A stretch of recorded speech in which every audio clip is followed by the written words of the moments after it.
విద్యార్థులందరికీ ఇంకోసారి సుస్వాగతం. ఈరోజు ఎకాలజీ అండ్ ఎన్విరాన్మెంట్కి సంబంధించిన విషయాల గురించి మాట్లాడుకోబోయే ముందు ఒక ముఖ్య విషయం. దాదాపు 4-5 నెలల క్రితం ఈ సిరీస్ని నేను స్టార్ట్ చేసినప్పుడే మీ అందరికీ చెప్పడం జరిగింది. 100 మాడ్యూల్స్ ఈ సిరీస్ ద్వారా ప్రజెంట్ చేస్తాను అని చెప్పి. రేపటితో అంటే మార్చి 6వ తేదీతో 100వ మాడ్యూల్ ఎకానమీ మాడ్యూల్తో 100 మాడ్యూల్స్ కంప్లీట్ అవుతున్నాయి. ఈ సందర్భంగా నాకు ఈ అవకాశాన్ని ఇచ్చినటువంటి లా ఎక్సలెన్స్ యాజమాన్యానికి, ముఖ్యంగా రాంబాబు గారికి నా హృదయపూర్వక ధన్యవాదాలు. వేర్వేరు రూపాల్లో రాబోయే కాలంలో కూడా లా ఎక్సలెన్స్తో నా అనుబంధం కొనసాగుతుంది. సరే, ఇక ఈ సిరీస్ విషయానికి వస్తే 100 మాడ్యూల్స్ మార్చి 6వ తేదీతో లా ఎక్సలెన్స్ తెలుగు యూట్యూబ్ ఛానల్ ద్వారా కంప్లీట్ అవుతున్నాయి. ఈలోగా గత 10-15 రోజుల నుంచి చాలామంది విద్యార్థులు ఫోన్ల ద్వారా, మెసేజ్ల ద్వారా, కామెంట్స్ ద్వారా ఈ సిరీస్ని ఇలాగే కొనసాగించాలి అన్నటువంటి అభిప్రాయాన్ని వ్యక్తం చేయడం జరిగింది. వాళ్ళ అభిప్రాయాన్ని మన్నించి మార్చి 7వ తేదీ నుంచి అంటే గురువారం పాలిటీ మాడ్యూల్ నుంచి మీరు యాక్సెస్ చేయడానికి ఇదే ఫార్మాట్లో, ఇదే విధంగా నేను మాడ్యూల్స్ ప్రొడ్యూస్ చేస్తున్నాను. కాబట్టి మీరు గురువారం నుంచి మార్చి 7వ తేదీ నుంచి యాక్సెస్ చేయడానికి ఒక సెపరేట్ యూట్యూబ్ ఛానల్ని స్టార్ట్ చేయడం జరిగింది. ఈ రోజు నుంచి ఈ సెపరేట్ యూట్యూబ్ ఛానల్ లైవ్లో ఉంటుంది.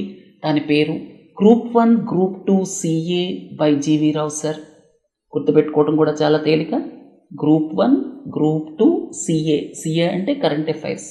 Group 1 group 2 CA by GV Rao sir. ఈ కొత్త ఛానల్ ఇవాళ నుంచి లైవ్లో ఉంటుంది. మీరు సబ్స్క్రైబ్ అవ్వండి. గురువారం నుంచి అంటే మార్చి 7వ తేదీ నుంచి మాడ్యూల్స్ అన్నీ అక్కడ group 1 group 2 CA by GV Rao sir అక్కడ అప్లోడ్ చేయడం జరుగుతుంది. ఈ సిరీస్ ఇలాగే కంటిన్యూ చేయబడుతుంది 6వ తేదీ దాకా లా ఎక్సలెన్స్ ఛానల్ ద్వారా.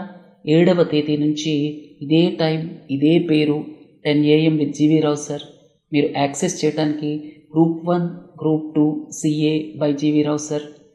ఒకవేళ ఎవరికైనా ఇబ్బంది అయితే మీరు జీవీ రావు సార్ వీడియోస్ అని యూట్యూబ్లో సెర్చ్ చేసినా కూడా ఆ వీడియోస్ యాక్సెస్ చేయొచ్చు.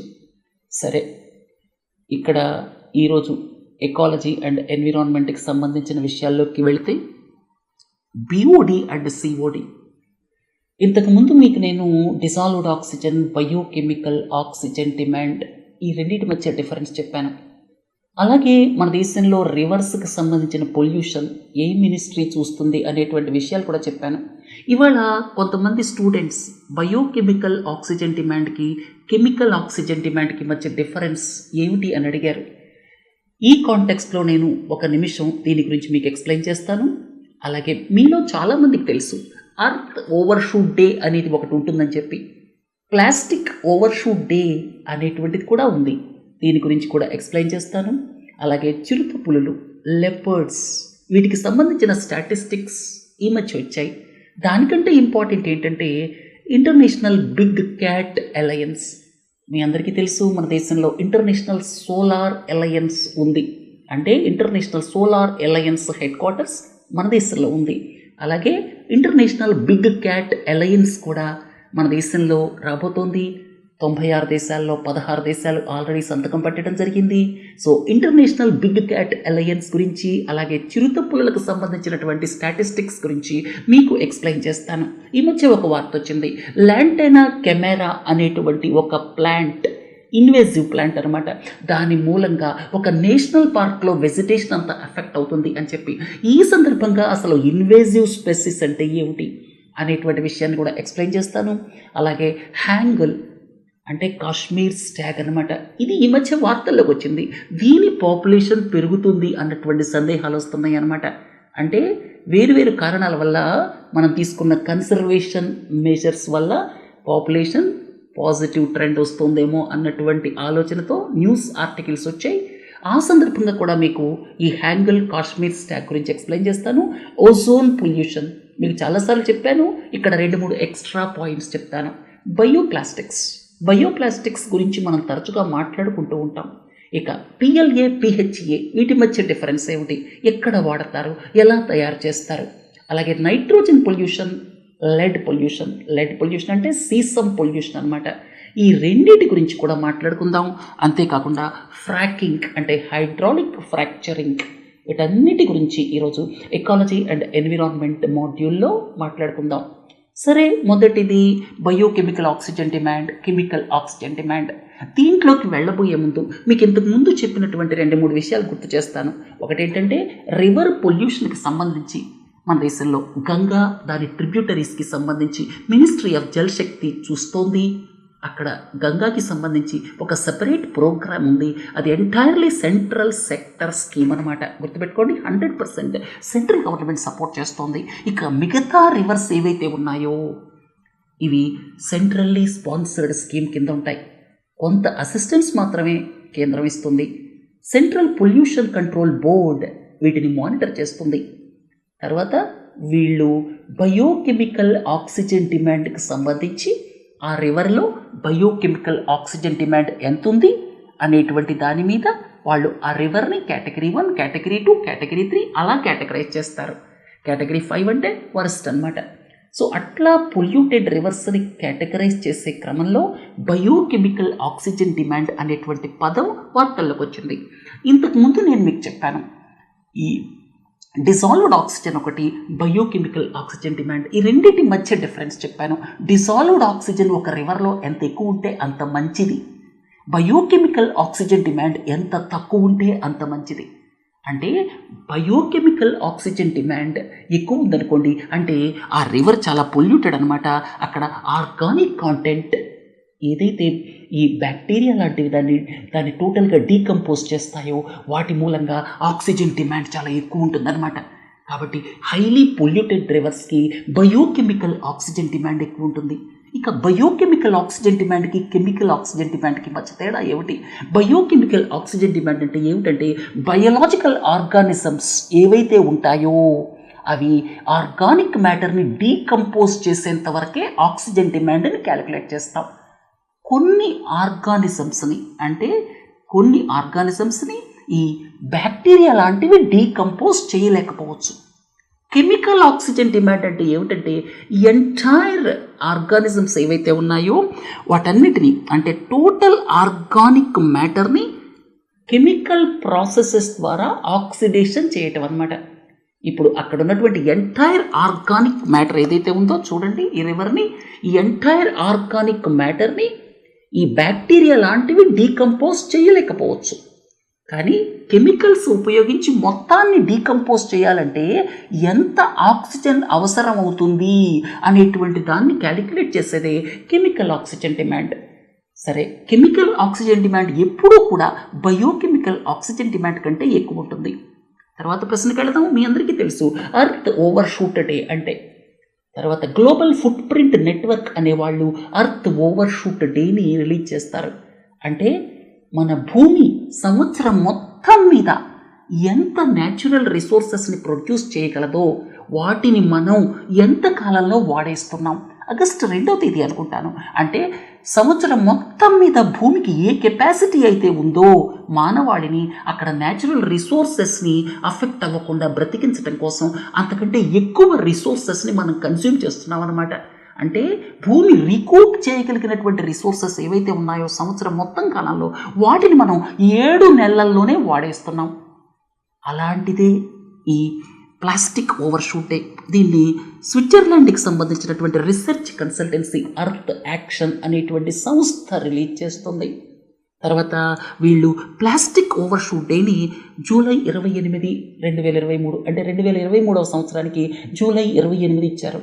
అంటే మనం ఈ ప్లాస్టిక్ వేస్ట్ని మేనేజ్ చేయటానికి సంవత్సరం మొత్తం మీద ప్రపంచం మొత్తంలో ఎంతైతే కెపాసిటీ ఉందో దాన్ని మనం 7 నెలల్లోనే వాడేస్తున్నాం.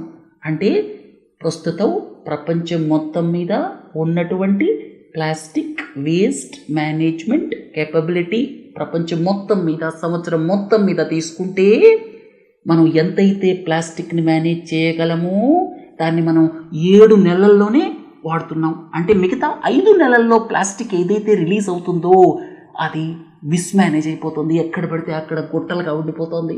తర్వాత ఇంకోటి ఏంటంటే వీళ్ళు మిస్మేనేజ్డ్ వేస్ట్ ఇండెక్స్ అనేటువంటి దాన్ని కూడా ఇస్తారు. మన దేశం అన్ఫార్చునేట్లీ 4వ స్థానంలో ఉంది. అంటే మన దేశానికి సంబంధించి ప్లాస్టిక్ ఓవర్షూట్ డే జనవరి 6. మీ అందరికీ తెలుసు కదా, ప్లాస్టిక్ ఎక్కడ పడితే అక్కడ గుట్టలు గుట్టలుగా పడి ఉంటుంది. అసలు ప్లాస్టిక్ మేనేజ్మెంట్ రూల్స్ చూస్తే మీకు ఇలా ఉండటానికి వీల్లేదు. ప్లాస్టిక్ మేనేజ్మెంట్ రూల్స్ దాదాపు 2.5 ఏళ్ల క్రితం మనం అమెండ్మెంట్ రూల్స్ తీసుకొచ్చాం. వాటి ప్రకారం single use plastic thickness 120 microns ఉండాలి. రెండోది, ఈ ప్లాస్టిక్ ఏదైతే ఉందో దీనికి ఎక్స్టెండెడ్ ప్రొడ్యూసర్ రెస్పాన్సిబిలిటీ ఉంది. ఎవరైతే ప్రొడ్యూస్ చేస్తున్నారో, ఎవరైతే ఇంపోర్ట్ చేస్తున్నారో వాళ్ళ మీద రెస్పాన్సిబిలిటీ ఉంది దాన్ని మళ్ళీ కలెక్ట్ చేయడానికి. కానీ ఎక్కడ ఇంప్లిమెంట్ అవుతుంది చెప్పండి? 2.5 ఏళ్ల క్రితం తీసుకొచ్చినటువంటి ప్లాస్టిక్ వేస్ట్ మేనేజ్మెంట్ రూల్స్ ప్రకారం దాన్ని లీగల్లీ ఎన్ఫోర్సబుల్ కూడా చేశారు. అంటే ఎవరి మీదైనా సరే చట్టబద్ధంగా చర్య తీసుకోవచ్చు. బట్ మనకి ఇంప్లిమెంట్ కావటం లేదు అన్ఫార్చునేట్లీ. మన దేశానికి సంబంధించి చూడండి, జనవరి 6వ తేదీ అంటే మనం 6 రోజుల్లో ఏదైతే ప్లాస్టిక్ని యూజ్ చేస్తామో మన దేశానికి సంబంధించి సంవత్సరం మొత్తం మీద ఉండేటువంటి ప్లాస్టిక్ మేనేజ్మెంట్ కెపాసిటీ ఏదైతే ఉందో అది కేవలం 6 రోజుల్లోనే మనం యూజ్ చేస్తున్నాం.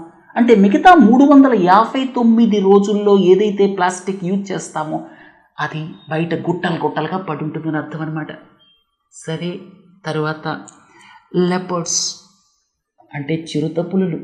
ఈ మధ్య చిరుతపులులకు సంబంధించినటువంటి స్టాటిస్టిక్స్ వచ్చాయి. 8% పెరిగాయి 4 ఏళ్ల కాలంలో. మధ్యప్రదేశ్ దగ్గర 4,000 ఉన్నాయి. తర్వాత మహారాష్ట్రలో దగ్గర 2,000, కర్ణాటకలో దగ్గర 2,000, అలాగే తమిళనాడులో 1,000. మొత్తం కలిపితే ఎంత అయింది? ఇక్కడ మధ్యప్రదేశ్ 4,000, అలాగే మహారాష్ట్ర 2,000, కర్ణాటక 2,000, తమిళనాడు 1,000, 9,000. అంటే ఎక్కువ చిరుతపులులు ఉన్నటువంటి రాష్ట్రాలు ఇవన్నమాట. ఈ 4 రాష్ట్రాల్లోనే 1,000కి పైగా చిరుతపులులు ఉన్నాయి. ఈ స్టాటిస్టిక్స్ అంత ఇంపార్టెంట్ కాదేమో, కానీ ఈ సందర్భంగా ఇంకొక ముఖ్యమైన వార్త నాకు గుర్తొస్తోంది. ఇంటర్నేషనల్ బిగ్ క్యాట్ అలయన్స్ మన దేశంలో ప్రాజెక్ట్ టైగర్, అంటే టైగర్స్ సంరక్షణ కోసం ప్రాజెక్ట్ టైగర్ ఏదైతే స్టార్ట్ చేశారో 1973 ఏప్రిల్ 1, అది 50 సంవత్సరాలైన సందర్భంగా ఏప్రిల్ 1, 2023 మన ప్రధానమంత్రి గారు అనౌన్స్ చేశారు ఇంటర్నేషనల్ బిగ్ క్యాట్ అలయన్స్ అని చెప్పి. తర్వాత మొన్న క్యాబినెట్లో 150 కోట్ల రూపాయల మనీకి కూడా యాక్సెప్టెన్స్ ఇవ్వటం జరిగింది. 2023-24 నుంచి 5 సంవత్సరాల పాటు ఈ 150 కోట్ల రూపాయలను ఉపయోగిస్తారు. మీ అందరికీ తెలుసు, ఇంటర్నేషనల్ సోలార్ అలయన్స్ మన దేశంలో హెడ్ క్వార్టర్. అలాగే ఇంటర్నేషనల్ బిగ్ క్యాట్ అలయన్స్ అది కూడా మన దేశంలో హెడ్ క్వార్టర్గా ఉంటుంది. మొత్తం ఈ బిగ్ క్యాట్స్ అంటే ఎన్ని? 7 అన్నమాట. 7 ఏమేమిటి మీ అందరికీ తెలుసు? లయన్స్, అలాగే టైగర్స్, తర్వాత వచ్చేసరికి లెపర్డ్స్ అంటే ఈ చిరుతపులులు, స్నో లెపర్డ్ హిమాలయ ప్రాంతాల్లో ఉంటాయి, అలాగే చీతాని ఈ మధ్య సౌత్ ఆఫ్రికా, నమీబియాల నుంచి తీసుకొచ్చి కునో నేషనల్ పార్క్లో ఇంట్రడ్యూస్ చేశారు కదా, 20 చీతాలను తీసుకొచ్చి. సో ఈ 5 బిగ్ క్యాట్స్ మన దేశంలో ఉన్నాయి. బిగ్ క్యాట్స్ అంటే ఏం లేదు, వాటికి ఫ్యామిలీ, జీనస్ ఇట్లా ఉంటాయి కదా, ఒక ఫ్యామిలీకి సంబంధించినటువంటి అన్నమాట. వాటిల్లో వేరు జీనస్ ఉన్నాయి. అంత లోపలికి మనం వెళ్ళక్కర్లేదు. 7 బిగ్ క్యాట్స్ని సంరక్షించటం కోసం ఈ అలయన్స్ యొక్క హెడ్ క్వార్టర్స్ మన దేశంలో ఏర్పాటు కాబడుతోంది. తర్వాత 96 దేశాల్లో ఈ బిగ్ క్యాట్స్ 7 బిగ్ క్యాట్స్ ఉన్నాయి. 16 దేశాలు ఆల్రెడీ సంతకం పెట్టాయి. 150 కోట్ల రూపాయల బడ్జెట్. 7 బిగ్ క్యాట్స్లో 5 బిగ్ క్యాట్స్ మన దేశంలో ఉన్నాయి. ఈ 5 బిగ్ క్యాట్స్ ఏమిటంటే లయన్స్, టైగర్స్, తర్వాత లెపర్డ్స్ చిరుతపులులు, స్నో లెపర్డ్స్ హిమాలయాల్లో ఉండేవి, అలాగే ఈ మధ్య తెచ్చిన చీతా మన దేశంలో 1952వ సంవత్సరంలోనే అంతరించిపోయింది. ఆఫ్రికన్ చీతాని తీసుకొచ్చి ఇంట్రడ్యూస్ చేశారు. సో ఈ 5 మన దేశంలో ఉన్నాయి. ఇక మన దేశంలో లేని 2 బిగ్ క్యాట్స్ ఏమిటి? ఒకటి ప్యూమా, రెండోది జాగువార్. ఈ 2 మన దేశంలో లేవు.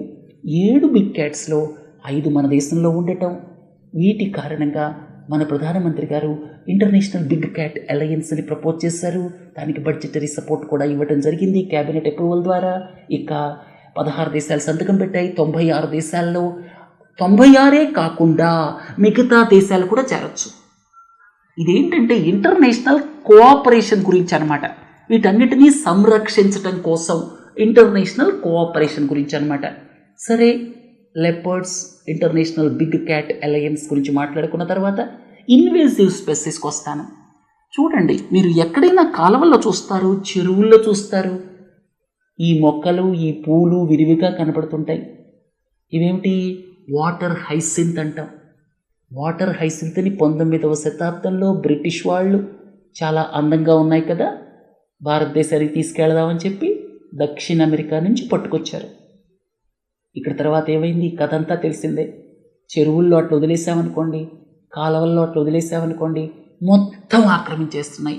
వాటినే ఇన్వేసివ్ స్పెసిస్ అంటారు. అసలు ఇన్వేసివ్ స్పెసిస్ గురించి ఎందుకు మాట్లాడుకుంటున్నాం మనం? ఇక్కడ ఈ మధ్య ఒక వార్త వచ్చింది.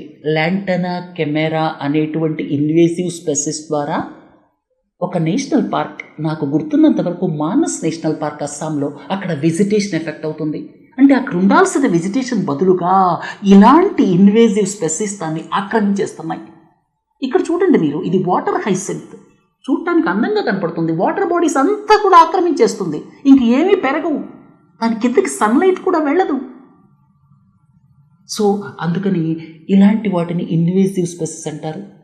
ఇవి ఎక్కడ పెడితే అక్కడ పెరుగుతాయి, డిఫరెంట్ ఎన్విరాన్మెంటల్ కండిషన్స్లో పెరుగుతాయి, బయోడైవర్సిటీని ఎఫెక్ట్ చేస్తాయి, మిగతా ప్లాంటేషన్స్ ఏవి పెరగకుండా చేస్తాయి. వీటిని ఇన్వేసివ్ స్పెసిస్ అంటాం. ఉదాహరణలు మీరు చూస్తే వాటర్ హైసింత్, తర్వాత జైంట్ ఆఫ్రికన్ స్నేల్, అలాగే ల్యాంటనా కెమెరా, ఇలాంటి చాలా ప్లాంట్స్ ఉన్నాయి. అర్థమైంది కదా. తర్వాత హ్యాంగల్, కాశ్మీర్ స్టాగ్ అంటాం. ఇది ప్రముఖంగా శ్రీనగర్ సిటీలో ఉన్నటువంటి డచ్చిగమ్ నేషనల్ పార్క్లో ఉంటుంది. ఆ పక్కనే ట్రాల్ వైల్డ్ లైఫ్ శాంక్చువరీలో కూడా కొద్దిగా ఉంటాయి. ముఖ్యంగా డచ్చిగమ్ నేషనల్ పార్క్ శ్రీనగర్ సిటీలో దాదాపు 200-250 ఉన్నాయి అని అంచనా వేస్తున్నారు. అయితే ఈ మధ్య వార్త వచ్చింది, వీటి నంబర్ 300 దాటిందేమో అన్న అనుమానాలతో, అంటే పెరుగుతున్నాయి. సంతోషకరమైన వార్త హిందూలో వచ్చింది. ఈ సందర్భంగా మీకు ఈ స్పెసిస్ గురించి తెలియాలి. ఇక మన దేశంలో 200 రేంజ్లో ఉన్నటువంటి 3 ముఖ్యమైన స్పెసిస్ ఉన్నాయి, తరచుగా వార్తల్లోకి వస్తూ ఉంటాయి. ఈ 3 ముఖ్యమైన స్పెసిస్ ఏమిటి? ఈ గిబ్ ఒకటి, గ్రేట్ ఇండియన్ బస్టర్డ్ ఒకటి. ఇది ముఖ్యంగా రాజస్థాన్, అంటే ఇండియా పాకిస్తాన్ దేశాల్లో ఉంటుంది. అలాగే మీరు లోక్తక్ లేక్ వెళ్ళారనుకోండి, బ్యూటిఫుల్ లేక్ మణిపూర్లో, అక్కడ ఒక ఫ్లోటింగ్ పార్క్ ఉంటుంది, కీబుల్ లాంజావ్ నేషనల్ పార్క్ అని చెప్పి. అక్కడ ఉన్నటువంటి సంగై డీర్, అది కూడా 200-150 ఉన్నాయి. సో ఈ 3 స్పెసిస్ తరచుగా వార్తల్లోకి వస్తూ ఉంటాయి. ఒకటేమో ఈ హ్యాంగల్ కాశ్మీర్ స్టాగ్, రెండోదేమో గ్రేట్ ఇండియన్ బస్టర్డ్, అది ఇండియా పాకిస్తాన్ బౌండరీ ఏరియాస్లో, ముఖ్యంగా డిజర్ట్ నేషనల్ పార్క్ రాజస్థాన్లో, దాని అబోర్డ్ అనమాట అది. అలాగే మూడోది సంగై డీర్. సంగై డీర్ ఎక్కడ? మీరు మణిపూర్ వెళ్ళాలి, లోక్తక్ లేక్. సరే, అసలు విషయానికి వద్దాం. ఈ కాశ్మీర్ స్టాగ్ ఏదైతే ఉందో డచ్చిగమ్ నేషనల్ పార్క్, మర్చిపోకండి, ఇది sub species of central Asian red deer అనమాట. సెంట్రల్ ఏషియన్ రెడ్ డీర్కి సంబంధించినటువంటి సబ్ స్పెసిస్ అనమాట.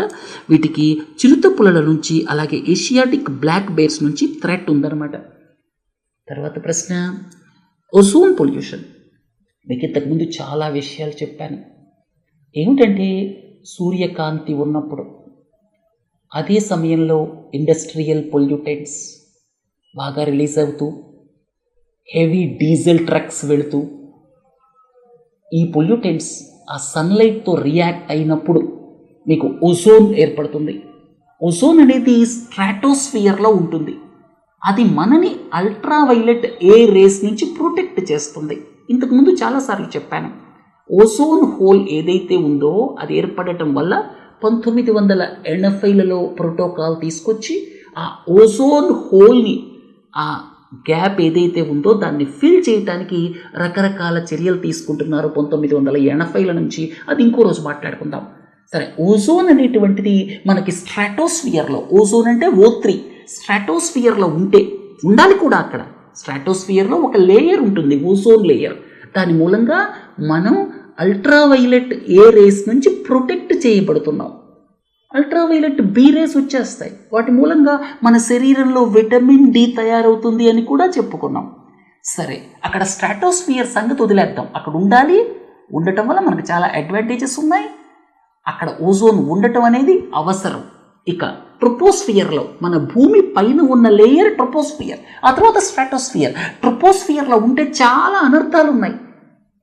మీరు చాలాసార్లు వింటూ ఉంటారు ట్రోపోస్ఫెరిక్ ఓజోన్ అని చెప్పి. స్మాగ్ అని వింటూ ఉంటాం. స్మాగ్ అంటే ఏం లేదు, అక్కడ ట్రోపోస్ఫెరిక్ ఓజోన్ ఉంటుంది. అది సెకండరీ గ్యాస్ అనమాట. అంటే కొన్ని రియాక్షన్స్ వల్ల ఫామ్ అవుతుంది. సన్లైట్ ఉన్నప్పుడు అక్కడ nitrogen oxides, volatile organic compounds, అంటే మనం ఈ క్రూడ్ ఆయిల్ ప్రోడక్ట్స్ని బర్న్ చేసినప్పుడు వొలటైల్ ఆర్గానిక్ కాంపౌండ్స్ వస్తాయి. అలాగే ఎక్కువ పెయింటింగ్స్ జరుగుతున్నాయి అనుకోండి, అక్కడ కూడా ఆర్గానిక్ కాంపౌండ్స్, వొలటైల్ వస్తాయి. ఇవన్నీ రియాక్ట్ అవ్వటం వల్ల ట్రోపోస్ఫెరిక్ ఓజోన్ ఫామ్ అవుతుంది. ఈ ట్రోపోస్ఫెరిక్ ఓజోన్ ఏదైతే ఉందో చాలా డేంజర్ అస్మాటిక్ పేషెంట్స్కి. అలాగే లంగ్ టిష్యూ ఏదైతే ఉందో, మన ఊపిరితిత్తులకు సంబంధించిన టిష్యూ, అది డ్యామేజ్ అయ్యే అవకాశం ఉంది. ఇంకొక ముఖ్యమైన విషయం ఏంటంటే, ఈ ప్లాంట్స్ ఏవైతే అట్మాస్ఫిరిక్ కార్బన్ డైఆక్సైడ్ని తీసుకుంటాయో అది కూడా ఎఫెక్ట్ అవుతుంది. ఫోటోసింథసిస్ కూడా ఎఫెక్ట్ అవుతుంది అని గుర్తుపెట్టుకోండి. తర్వాత ప్రశ్న, పిఎల్ఏ పిహెచ్ఏ. బయోప్లాస్టిక్స్ అంటే ఏమిటి? మీ అందరికీ తెలుసు. ప్లాస్టిక్స్ నార్మల్గా మనం ఎలా తయారు చేస్తున్నాం? Fossil fuels derived plastics. మనం అంటే పెట్రోకెమికల్స్ అంటాం కదా, అక్కడి నుంచి మనం ప్లాస్టిక్స్ని తయారు చేస్తున్నాం. అవి డిస్పోజల్ చాలా కష్టం. మనం ఇంతకుముందు చాలాసార్లు నేర్చుకున్నాం. ప్లాస్టిక్స్ అనేటువంటివి అలా వదిలేసామనుకోండి, వాతావరణంలో వేల సంవత్సరాలు ఉంటాయి. వాటిని ఆవులు తింటున్నాయి, గేదెలు తింటున్నాయి. ఆ శరీరంలో చాలా అక్యుములేట్ అవుతుంది. తర్వాత వాటి రెసిడ్యూస్ పాలల్లో కూడా ఉండే అవకాశం ఉంది. ప్లాస్టిక్స్ అనేది చాలా డేంజరస్. కొద్దిసేపటి క్రితం మనం ప్లాస్టిక్ ఓవర్ షూట్ డే గురించి మాట్లాడుకున్నప్పుడు ఒక విషయం చెప్పుకున్నాం. మన దేశానికి సంబంధించినంత వరకు దాదాపు 99% ప్లాస్టిక్ రీసైకిల్ చేయబడటం లేదు. దాన్ని వదిలేస్తున్నాం. సో ఇలాంటి పరిస్థితుల్లో బయోప్లాస్టిక్స్ అనేటువంటి వాటిని చాలామంది ప్రపోజ్ చేస్తున్నారు. ఇంకొక ముఖ్యమైన విషయం ఏంటంటే, బయోప్లాస్టిక్స్ పిఎల్ఏ పిహెచ్ఏ ఈ రెండు తరచుగా వార్తల్లోకి వస్తూ ఉంటాయి. పిఎల్ఏ అంటే పాలీలాక్టిక్ యాసిడ్ అనమాట. ఇవి ఈ sugar cane, sugar starch, corn starch, cassava వీటి నుంచి తయారు చేస్తారనమాట. ఇక్కడ వీటిని ఎక్కడ వాడతారు? ఈ పిఎల్ఏ అనేటువంటిది ఫుడ్ ప్యాకేజింగ్లో వాడతారు. అలాగే యుటెన్సిల్స్ తయారు చేయడానికి వాడతారు. ఇంకోటి ఏంటంటే పిహెచ్ఏ. పిహెచ్ఏ అంటే ఏమిటంటే బ్యాక్టీరియల్ ఫెర్మెంటేషన్ ఆఫ్ షుగర్స్ కానీ లిపిడ్స్ కానీ. లిపిడ్స్ అంటే ఏమిటి? ఫ్యాట్స్ అండ్ ఆయిల్స్ అనమాట. షుగర్స్ని కానీ ఫ్యాట్స్ని కానీ ఆయిల్స్ని కానీ తీసుకొని బ్యాక్టీరియా ద్వారా మీరు ఫెర్మెంటేషన్ చేస్తే అప్పుడు ఈ పిహెచ్ఏ అనేటువంటి బయోప్లాస్టిక్ వస్తుంది. దాన్ని మెడికల్ అప్లికేషన్స్లో ఎక్కువగా వాడతారు. సూచర్స్ అంటే ఏదైనా సర్జరీ జరిగినప్పుడు పైన కుట్లేస్తారు కదా, అలాంటి వాటికి పిహెచ్ఏ వాడతారనమాట. అయితే పిఎల్ఏ కావచ్చు, పిహెచ్ఏ కావచ్చు, వాటిని అట్లా వదిలేస్తే అవి కూడా డీకంపోజ్ అవ్వవు. కాకపోతే ఒక పద్ధతి ప్రకారం వాటిని డీకంపోజ్ చేయొచ్చు. అందుకే ఈ బయోప్లాస్టిక్స్ వాడకాన్ని పెంచాలి. ఒకవేళ వాటిని అట్లానే వదిలేసామనుకోండి, డీకంపోజ్ అవ్వడానికి వాటికి కూడా వందలాది సంవత్సరాలు పట్టచ్చు. కొంత టెంపరేచర్లో వాటిని ఈజీగా డీకంపోజ్ చేయొచ్చు అన్నమాట. అర్థమైంది కదా? సో పిఎల్ఏ పిహెచ్ఏ అనేటువంటివి బయోప్లాస్టిక్స్. వీటిని ఈ మధ్యకాలంలో యూసేజ్ కూడా ఎక్కువగానే ఉంటుంది. తర్వాత నైట్రోజన్ పొల్యూషన్. మన వాతావరణంలో 78% నైట్రోజన్, 21% ఆక్సిజన్. చిన్నప్పుడు చదువుకున్నట్టు గుర్తు కదా. ఆ 78% నైట్రోజన్తో ఇబ్బంది లేదు. ఆ నైట్రోజన్ దేంతో రియాక్ట్ అవ్వదు, ఇనర్ట్ అన్నమాట. కానీ నైట్రోజన్ కాంపౌండ్స్ రూపంలో ఉన్నప్పుడే ఇబ్బంది వస్తుంది. ఉదాహరణకి నైట్రేట్స్ అనుకోండి. నైట్రేట్స్ అనేటువంటిది మన వాటర్ ద్వారా మన శరీరంలోకి వెళ్ళినప్పుడు అది నైట్రైట్స్గా మారి చిన్నపిల్లల్లో బ్లూ బేబీ సిండ్రోమ్ను తీసుకొస్తుంది. ఆక్సిజన్ అనేటువంటిది బాడీలో అన్ని పార్ట్స్కి స్ప్రెడ్ అవ్వదన్నమాట. అప్పుడు బ్లూగా కనిపిస్తారు పిల్లలు. అర్థమైంది కదా నైట్రేట్ పొల్యూషన్ యొక్క డ్యామేజ్ ఎలా ఉంటుందో. సో ఇక్కడ అసలు నైట్రేట్ పొల్యూషన్ అంటే నైట్రోజన్ పొల్యూషన్. మళ్ళీ చెప్తున్నాను, నైట్రోజన్ అనేటువంటిది కాంపౌండ్స్ రూపంలో లేనప్పుడు ఏ ఇబ్బంది లేదు. వాతావరణంలో 78% నైట్రోజన్ ఉంది, ఏ రకమైన ఇబ్బంది లేదు. కానీ కాంపౌండ్స్ రూపంలో ఉన్నప్పుడు నైట్రేట్స్ కావచ్చు అలాంటి కాంపౌండ్స్ రూపంలో ఉన్నప్పుడు అది హాని చేస్తుందన్నమాట. ఈ మధ్య కాలంలో నైట్రోజన్ పొల్యూషన్ గణనీయంగా పెరిగింది. ఎందుకని పెరిగింది? దానికి ప్రధాన కారణాలు ఏంటంటే, ఒకటి, మనం సీవేజ్ని ఎక్కడ పడితే అక్కడ డంప్ చేస్తున్నాం, ఆర్గానిక్ మ్యాటర్ని డంప్ చేస్తున్నాం. అర్బనైజేషన్ పెరిగిన తర్వాత ఈ సమస్య ప్రధానంగా ఎక్కువైపోయిందనమాట. తర్వాత ఇంకోటి ఏంటి, మనం నైట్రోజన్ని ఎక్కువగా వాడుతున్నాం. మీకు ఇంతకుముందే చెప్పాను, యూరియాకి సంబంధించినటువంటి సబ్సిడీ ఏదైతే ఉందో అది 80 to 90% సబ్సిడీ ఉండటం వల్ల, యూరియాకి సంబంధించి స్క్యూడ్ సబ్సిడీ ఉండటం వల్ల రైతులు అవసరమైన దానికంటే ఎక్కువ యూరియాని వాడుతున్నారు. యూరియాలో 46% నైట్రోజన్ ఉంటుంది. కాబట్టి ఆ నైట్రోజన్ కేవలం 33% మాత్రమే ప్లాంట్స్ ఉపయోగించుకుంటున్నాయి. మిగతా 67% ఏదైతే ఉందో నైట్రేట్స్ రూపంలో వాటర్ బాడీస్లోకి వెళ్ళిపోతుంది. అక్కడ మీకు ఆల్గల్ గ్రోత్ మనం చూస్తూనే ఉన్నాం. ఆల్గల్ గ్రోత్ అంటాం కదా వాటికి. అలాగే ఈ నైట్రేట్స్ భూమిలో ఉన్న గ్రౌండ్ వాటర్లోకి లీచ్ అయిపోతాయి. గ్రౌండ్ వాటర్లోకి లీచ్ అవ్వటం వల్ల, వాటిని మనం తాగటం వల్ల మనుషులకు ఇబ్బంది, ముఖ్యంగా చిన్న పిల్లలకి ఇబ్బంది అనమాట. ఈ మధ్య కాలంలో సీవేజ్ డంప్ చేయటం వల్ల, సీవేజ్ని ప్రాపర్గా డిస్పోజ్ చేయకపోవటం వల్ల చాలా అనర్థాలు వస్తున్నాయి అని చెప్పి చాలామంది చెప్తున్నారు ఎన్విరాన్మెంటలిస్ట్. సో నైట్రోజన్ పొల్యూషన్ అనేటువంటిది ప్రధాన సమస్య. తర్వాత లెడ్ పొల్యూషన్, ఇది కూడా ఇంకొక ప్రధానమైన సమస్య. ప్రపంచంలో ఉన్నటువంటి దేశాల్లో లెడ్ పొల్యూషన్ని ఎదుర్కొంటున్నటువంటి దేశాల్లో మన దేశం ముందుంది. ప్రధానంగా ఏంటంటే, ఈ లెడ్ యాసిడ్ బ్యాటరీస్ ఏవైతే ఉన్నాయో, ఈ లెడ్ యాసిడ్ బ్యాటరీస్ని రీసైక్లింగ్ అనేటువంటిది ఇన్ఫార్మల్ సెక్టర్లో జరుగుతుందన్నమాట. దాంతో ఈ లెడ్ పొల్యూషన్, లెడ్ అంటే తెలుగులో సీసం అన్నమాట, ఈ లెడ్ పొల్యూషన్ అనేటువంటిది ప్రముఖంగా పెరిగిపోయింది ఈ మధ్య. అలాగే లెడ్ బేస్డ్ ఇండస్ట్రీస్ కావచ్చు, అలాగే కస్టర్డ్, ఒక ఇండియన్ డ్రింక్ ఉందన్నమాట, కొన్ని ప్రాంతాల్లో దీన్ని వాడతారు. అలాగే ఈ సింధూర్ ఏదైతే ఆడవాళ్ళు కుంకుమ పెట్టుకుంటారో దానికి సంబంధించినటువంటి ఈ ట్రేసెస్ కూడా అందులో ఉంటాయి. వాటిని తయారు చేసే ఇండస్ట్రీస్ నుంచి కూడా ఈ లెడ్ పొల్యూషన్ ఉండొచ్చు అని చెప్తున్నారు. ఇక లెడ్ పొల్యూషన్ మూలంగా ఏంటంటే, పిల్లల యొక్క బ్రెయిన్ డెవలప్మెంట్ అంత అవ్వదు. అర్థమైంది కదా, వాళ్ళ బ్రెయిన్ కాగ్నిటివ్ డెవలప్మెంట్ ఎఫెక్ట్ అవుతుంది. ఇక చివరి ప్రశ్న, ఫ్రాకింగ్. ఫ్రాకింగ్ అంటే ఏంటంటే, ప్రెషర్ను ఉపయోగించి, అంటే లేయర్స్లో గ్యాస్ ఉండొచ్చు, అలాగే షేల్ ఆయిల్ ఉండొచ్చు. మీకు ఒక ముఖ్యమైన విషయం చెప్తే అర్థమవుతుంది. 1975 ఆ తర్వాత United states of America, Saudi Arabia ఒక విడదీయరాని బంధాన్ని ఏర్పాటు చేసుకున్నాయి. ఎందుకని ఏర్పాటు చేసుకున్నాయి? యునైటెడ్ స్టేట్స్ ఆఫ్ అమెరికాకేమో ఆయుధాలు అమ్మటానికి మార్కెట్ కావాలి, అలాగే సౌదీ అరేబియా క్రూడ్ ఆయిల్ ఏమో అమెరికాకు కావాలి. అది ఆ రోజు పరిస్థితి. ఇవాళ united states of America Saudi Arabia మీద డిపెండ్ అవ్వటం లేదు. కారణం ఏంటంటే, యునైటెడ్ స్టేట్స్ ఆఫ్ అమెరికాలో షేల్ ఆయిల్, షేల్ గ్యాస్ డిపాజిట్స్ని ఎకనామిక్ వైబిలిటీతో ఎక్స్ట్రాక్ట్ చేసేటువంటి టెక్నాలజీ వచ్చిన తర్వాత ఇవాళ యునైటెడ్ స్టేట్స్ ఆఫ్ అమెరికా ప్రపంచంలో నెంబర్ 1 న్యాచురల్ గ్యాస్ ప్రొడ్యూసర్ అయిపోయింది. దాదాపుగా నెంబర్ 1 క్రూడ్ ఆయిల్ ప్రొడ్యూసర్ అయిపోయింది. అందుకనే ఇవాళ అమెరికా డిపెండెన్స్ సౌదీ అరేబియా మీద లేదు. సో ఈ షేల్ ఆయిల్, షేల్ గ్యాస్ డిపాజిట్స్ని బయటికి తీయటానికి చేసే ప్రాసెస్ని హైడ్రాలిక్ ఫ్రాక్చరింగ్ అంటాం, లేకపోతే ఫ్రాకింగ్ అంటాం అన్నమాట. సో ఈ హైడ్రాలిక్ ఫ్రాక్చరింగ్ అంటే ఏమిటంటే, అక్కడ అంత తేలిగ్గా ఆ ఆయిల్ గ్యాస్ రాదు. ఎందుకంటే ఆ లేయర్స్ మధ్యలో ఇరుక్కుపోయి ఉంటుంది. దాన్ని రిలీజ్ చేయడానికి ప్రెషర్తో కెమికల్స్ని పంపించాలి. సో ఈ ప్రాసెస్లో ఈ షేల్ ఆయిల్ గ్యాస్ రిలీజ్ అవుతుంది. తర్వాత ఇక్కడ దీని మూలంగా చాలా కన్సర్న్స్ ఉన్నాయి. ఒకటి ఏంటంటే, చాలా ఎక్కువ వాటర్ కావాలి. రెండోది ఏంటంటే, కెమికల్స్ అని వాడతాం. ఇక్కడ హెవీ ప్రెషర్లో కెమికల్స్తో వాటర్ని పంపిస్తాం. ఆ కెమికల్స్ ద్వారా వాటర్ పొల్యూషన్ అవ్వచ్చు. అలాగే కెమికల్స్ యూజ్ చేస్తాం కాబట్టి గ్యాసెస్ రిలీజ్ అవుతాయి. సో ఇట్లా చాలా ఎన్విరాన్మెంటల్ కన్సర్న్స్ ఉన్నాయి. సరే, ఈరోజు ఎకాలజీ అండ్ ఎన్విరాన్మెంట్ మాడ్యూల్ని ముగిద్దాం. ఇక రేపటి మాడ్యూల్లో ఎకానమీ గురించిన విషయాలు మాట్లాడుకుందాం.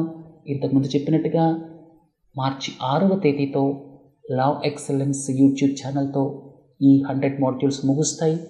7వ తేదీ నుంచి ఇదే టైం, ఇదే ఆస్పెక్ట్స్లో, అంటే ఇదే ఓరియంటేషన్తో, ఇదే ఫార్మాట్తో, ఇలాంటి పీడిఎఫ్స్తో యాజ్ ఇట్ ఈస్గా group 1, group 2 CA by GV Rao sir అక్కడ అప్లోడ్ చేయటం జరుగుతుంది. Thank you.